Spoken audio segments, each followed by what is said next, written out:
Hi, my name's Jordan, and controversial opinion, but I like football. And what I like more than football is playoff football, because here is where the stakes are the highest. And so today, I wanted to take a look at all the contenders on the AFC side of the ball and show you how they all have a path to the Super Bowl. Let's just give them one, okay? All right, how about those Chiefs? The back-to-back reigning Super Bowl champs, the Kansas City Chiefs. They're coming into the postseason 15-2, tied for the best record in football, and they are the betting favorites. They went 7-1 against playoff opponents with a plus 42-point differential. That's not counting the Broncos game in Week 18 because they rested the starters. I think it's fair not to count that. And what are the key stats that help them get there? Well, they're second in third down efficiency. They're third on fourth down efficiency. And Mahomes led the league in fourth quarter comebacks and game-winning drives. This is a team that does not crumble under pressure. You need to take control if you want to have a chance to beat them. And that's tough to do when they have a top 5 defense in points allowed. They're battle-tested. They face the second most playoff teams of any other team here in the AFC. And a big reason that they're able to pull off these one-score victories is excellent coaching behind the most experienced staff, not just head coach, but staff here in the AFC or in the entire football league, really. When you've got a coaching tree that Andy Reid does, when you've got him with 40 years of experience, when you've got Spagnuolo, who's won so many Super Bowls as a coordinator, who has stuck by Reid for several seasons now, and everyone else even deeper down that tree, it gives you a huge advantage here in the playoffs when you're just the most experienced. And I expect them to ride that momentum to a third straight Super Bowl. Pitched it back to Allen, who's going to go to the goal line and get in! No! The Buffalo Bills, certainly a fan favorite. Everyone wants to see them finally win the big one after so many years. Is this year their year? Well, they went 2-3 against playoff teams. They did knock off both the number 1 seeds in those 2 wins, but the 3 losses were pretty tough ones that they really should have won, or at least should have been more competitive in. They have a negative 15-point differential because of those losses, mostly coming from getting knocked off by the Ravens, losing by 25 points early on in the season. Now, a lot's changed since then. The Bills are number 2 in points. They're second in the red zone. Josh Allen might have an MVP on his hands, but there is a big problem in Buffalo, and it comes down to that defense. Now, the defense on paper looks good. When you look at a lot of their stats, you're like, oh, this is a solid defense. They play well. Well, against playoff opponents, they've allowed 33 points per game. That's against the Ravens, that's against the Rams, that's against the Chiefs, that's against the Lions. Now, these are dynamic, big offenses, but especially in the case of the Rams haven't scored that many points, or really anywhere close, since that game.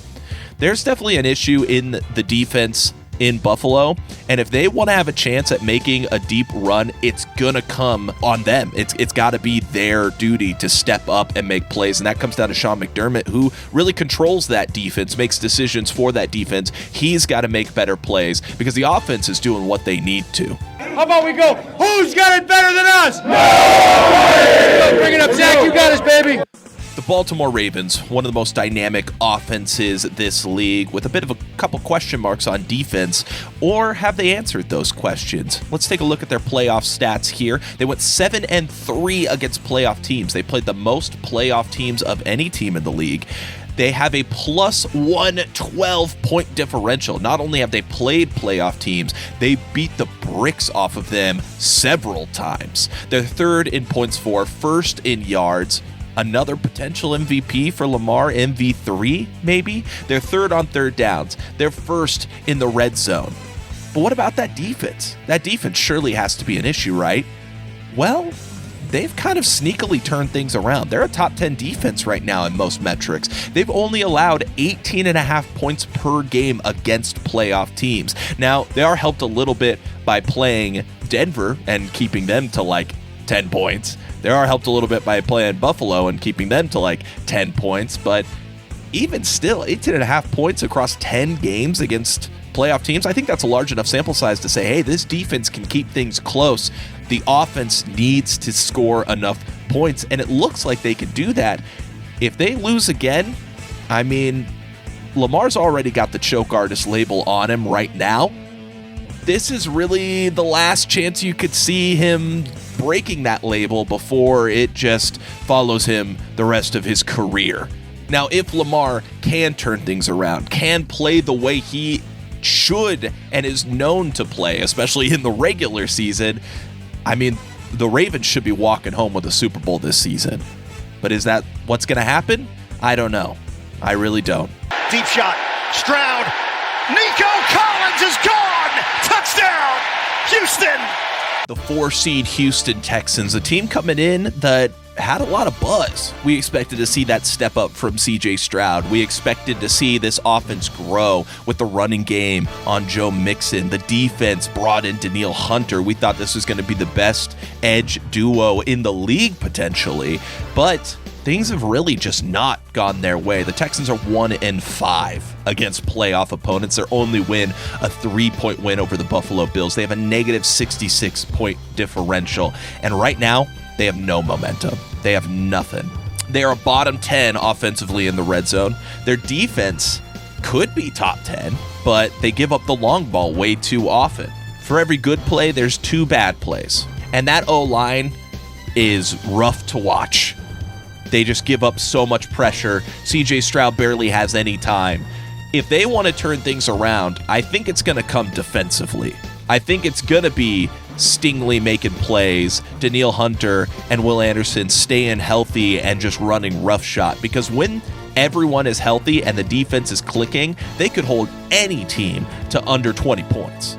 As long as you can buy enough time for CJ Stroud to get through his reads, to find Nico Collins deep, all you need is a couple plays to score some points and that defense to light it up.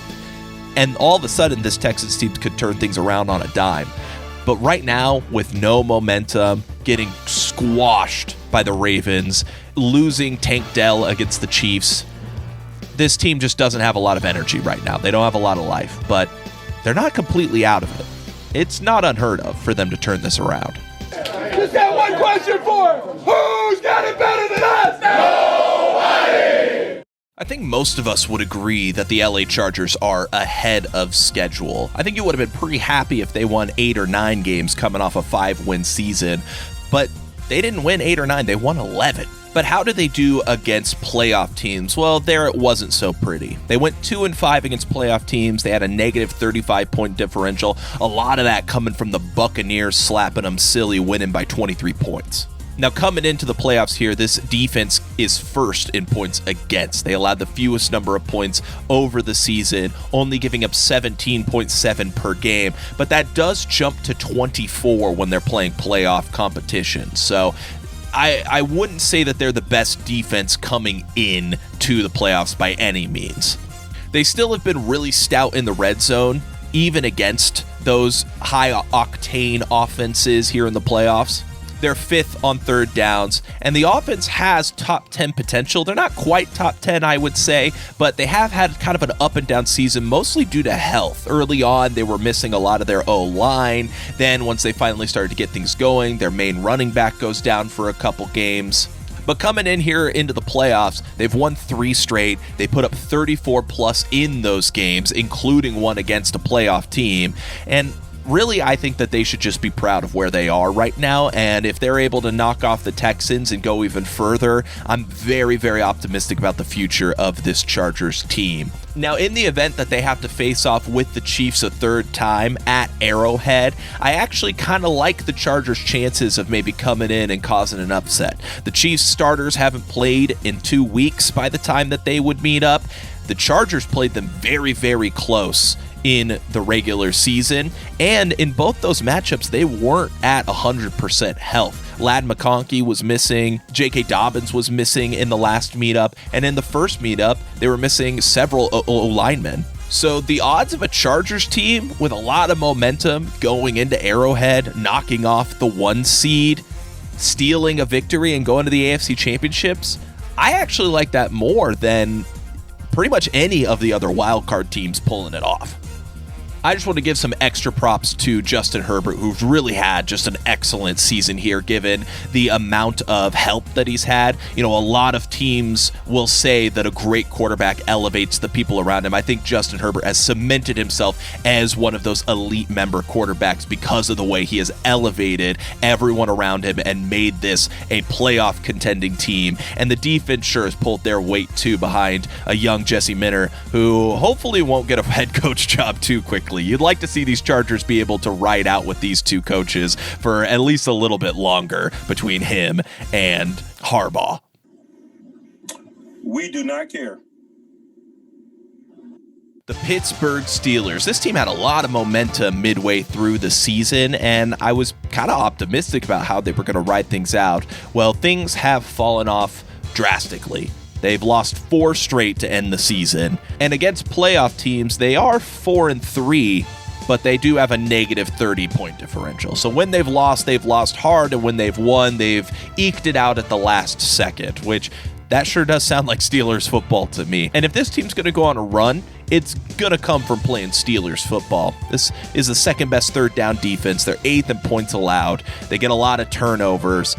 And if they can continue to get turnovers, if they can continue to have TJ Watt and Hayward and Minkah Fitzpatrick, and they're getting Joey Porter Jr. back, which will help. They've got key defensive members that can make plays and swing momentum on a dime. And that is Steelers football, is swinging momentum and taking advantage of it. But a big problem over the last couple games has been they haven't been able to take advantage when they do swing the momentum. Russell Wilson and George Pickens and the rest of the offense are just not on the same page right now. They've never really been able to run the ball effectively. They mostly run to keep defenses honest, more so than anything. But it's going to have to come down to Russell Wilson and George Pickens. If those two can get on the same page again, if they can hit those deep shots and just swing momentum their way on a dime with a big throw on a go route or on a post, then things are going to look up for the Steelers. But going on the road to Baltimore, a team that they historically play kind of weirdly, that's going to be the time to do it.